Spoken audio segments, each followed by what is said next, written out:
Assalamualaikum warahmatullahi wabarakatuh.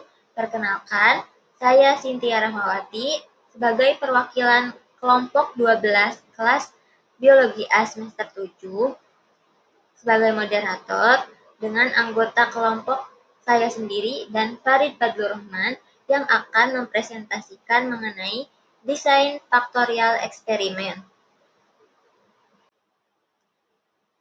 Baik, langsung saja kita membahas mengenai pengertian desain faktorial eksperimen. Jadi, desain faktorial eksperimen itu merupakan eksperimen yang menggunakan lebih dari satu perlakuan atau lebih dari satu variabel bebas. Nah, eksperimen faktorial minimalnya menggunakan dua faktor. Nah, menurut Sugiono, desain faktorial memungkinkan adanya variabel moderator yang mempengaruhi perlakuan, yaitu variabel independen terhadap hasil, yaitu variabel dependen. Nah, menurut Emzir, desain faktorial melibatkan dua atau lebih variabel bebas dan sekurang-kurangnya satu dimanipulasi oleh peneliti. Nah, istilah faktorial mengacu pada fakta bahwa desain tersebut melibatkan beberapa faktor. Setiap faktor memiliki dua atau lebih tingkatan. Nah, desain faktorial ini merupakan modifikasi dari desain true eksperimental, yaitu dengan memperhatikan adanya variabel moderator yang mempengaruhi perlakuan terhadap hasil. Desain faktorial memiliki beberapa macam, antara lain yaitu desain faktorial 2 kali 2, desain faktorial 2 kali 3, desain faktorial 2 kali 2 kali 2, dan lain sebagainya. Nah, di sini ada contoh kasus. Kasusnya yaitu ada seorang peneliti yang ingin mengetahui pengaruh dari dua variabel bebas, yaitu variabel metode pembelajaran dan variabel tingkat kreativitas terhadap hasil belajar matematika. Nah, metode pembelajaran dimanipulasi menjadi metode pembelajaran diskusi kelompok dan metode pembelajaran ceramah bervariasi. Nah, sedangkan tingkat kreativitasnya itu dimanipulasi menjadi tingkat tinggi, sedang, dan rendah. Nah, pada kasus tersebut, analisa faktorial diaplikasikan dengan menggunakan desain random sempurna dengan format 2 baris dan 3 kolom atau 2 kali 3.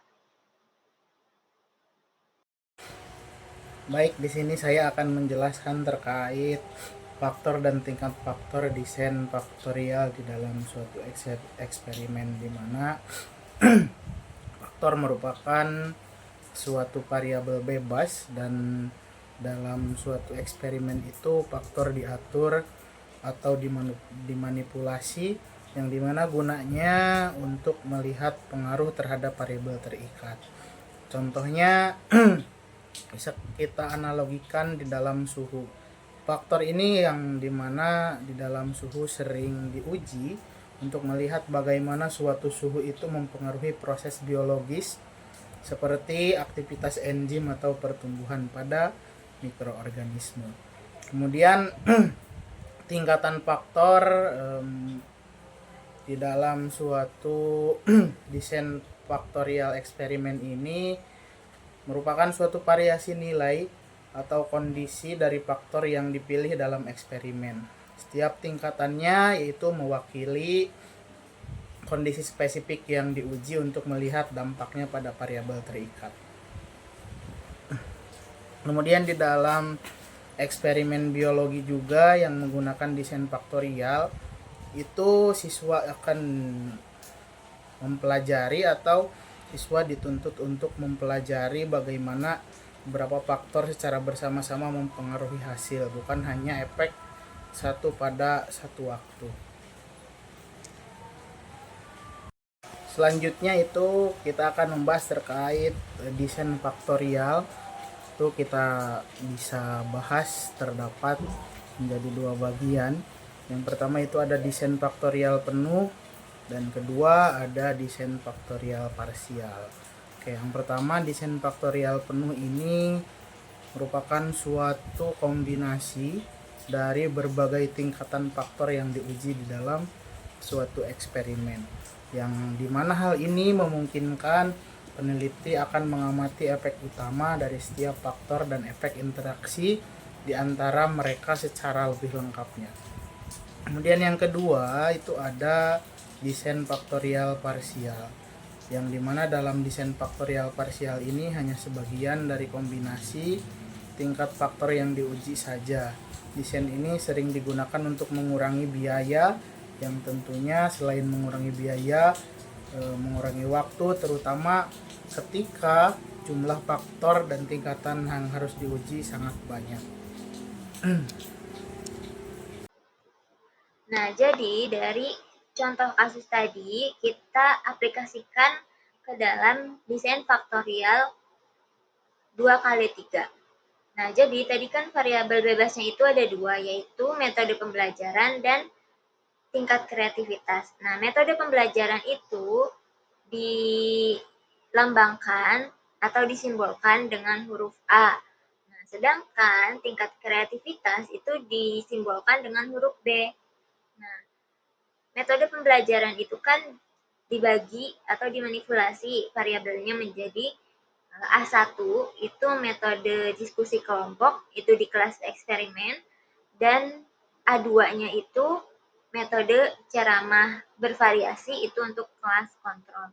Nah, sedangkan tingkat kreativitasnya itu kan dimanipulasi menjadi 3 tingkatan, yaitu B1 itu tingkat tinggi, kemudian B2-nya itu kreativitas tingkat sedang, dan B3-nya itu kreativitas rendah.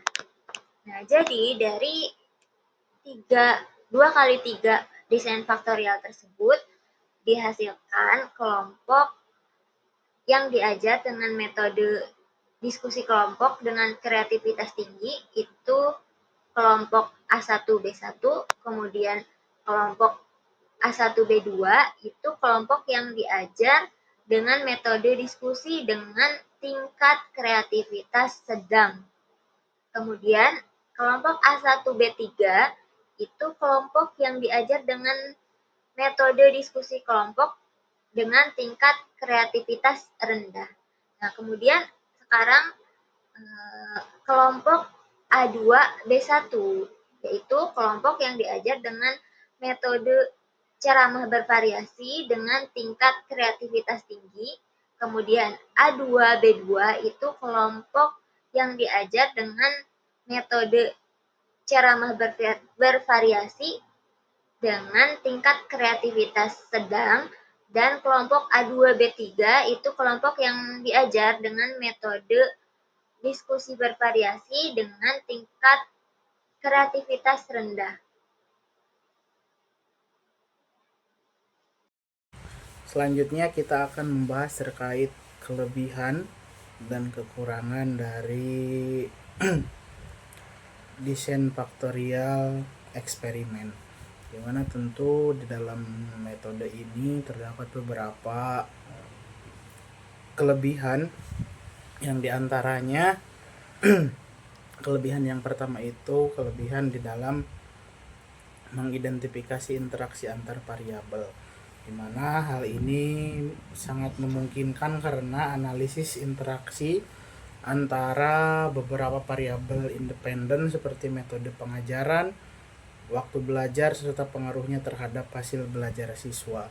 Kemudian yang kedua, kelebihan dari metode ini yaitu memberikan pemahaman yang mendalam. Artinya memberikan pemahaman yang mendalam ini dengan menguji semua kombinasi variabel, desain faktorial ini memberikan suatu gambaran secara menyeluruh tentang berbagai kondisi yang mungkin dialami di lapangan.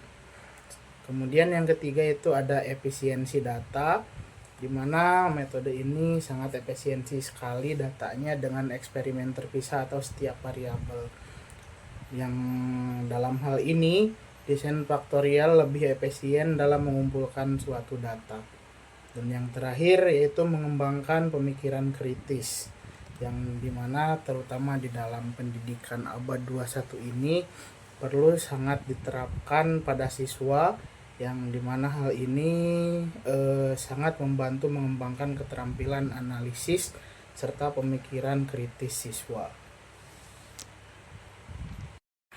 Kemudian yang selanjutnya itu terkait kekurangan desain faktorial di dalam suatu pendidikan. Yang pertama di dalam kompleksitas analisis dan interpretasi. Yang di dalam hal ini dapat menjadi rumit, terutama hal ini bisa rumit karena jika melibatkan banyak variabel dan kombinasi di dalam suatu tingkat faktor, maka hal ini akan dapat membingungkan ketika di lapangan. Yang kedua itu keterbatasan waktu dan sumber daya, di mana faktorial eksperimen yang penuh yang menguji semua kombinasi variabel ini sangat memerlukan waktu dan sumber daya yang cukup besar, yang mungkin sulit diterapkan di lingkungan pendidikan dengan keterbatasan waktu, kelas, serta anggaran. Yang ketiga itu meningkatnya jumlah partisipan yang dibutuhkan. Nah, di dalam meningkatnya jumlah partisipan yang dibutuhkan ini, dalam desain faktorial penuh, jumlah partisipan yang dibutuhkan itu akan meningkat seiring bertambahnya kombinasi variabel. Dan hal ini mungkin akan jadi kendala, terutama jika penelitian ini di dalam skala yang kecil, sekolah yang memiliki jumlah siswa yang terbatas. Kemudian yang selanjutnya itu potensi generalisasi yang terbatas. Meskipun desain faktorial ini memberikan pemahaman yang mendalam, hasilnya mungkin sangat sulit untuk digeneralisasi di luar setting eksperimental. Nah, dan yang terakhir, resiko interpretasi yang tidak akurat, dan jika dipahami dengan baik, interaksi antar variabel bisa saja diinterpretasikan secara keliru. Dalam konteks pendidikan ini akan menyebabkan suatu kesimpulan yang salah mengenai efektivitas metode pengajaran atau pendekatan belajar. Mungkin itu saja yang dapat disampaikan, kurang dan kurangnya mohon maaf. Kami dari kelompok desain faktorial eksperimen dari kelompok 12. Mungkin itu saja yang dapat disampaikan, kurang dan kurangnya mohon maaf. Wassalamualaikum warahmatullahi wabarakatuh.